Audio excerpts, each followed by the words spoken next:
You know, I'm sorry. Sorry I was so mean, you know? My husband and I were out traveling when we suddenly got attacked by a group of thugs. They shot us both and threw our bodies into a pit. But what they didn't know was that the bullet missed my vital organs. When I woke up, I saw that my husband was already dead. The overwhelming grief consumed me. I had to get revenge. I found an axe and sharpened it into a deadly weapon, then returned to the crime scene. Thought you were dead. Thinking isn't your strong suit. Where are the rest of you? Soon, I killed the first thug. Then I continued searching for the others. That's when I saw two guys in the woods taking a piss. I seized the opportunity and quickly took them out. Then I quietly approached another guy, but he spotted me. We started fighting. My rage made me lose control. I pulled out my knife and stabbed it through his throat. You kill my husband. You all die. I saw he was still alive. I didn't kill him, but instead forced him to tell me where the others were. He refused to talk. Suddenly, I had I deliberately let him go. Once he was out of my sight, I followed the blood trail and found their fuel depot. I set the gas station on fire. Instantly, a massive explosion echoed through the forest. Their leader, Miley, saw the explosion and immediately sent her subordinate Kachi to check it out. Kachi drove to the scene and found the injured accomplice. What the hell did you do? It was that bitch. She's still alive.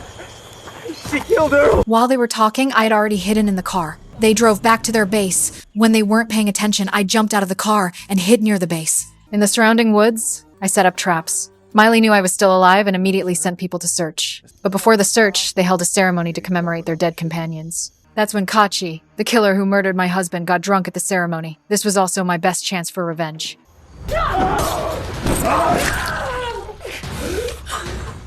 After Kachi got drunk, he was no match for me. Within a few moves, I killed him. The next day, when I was about to leave, I accidentally discovered that these people were also trafficking men.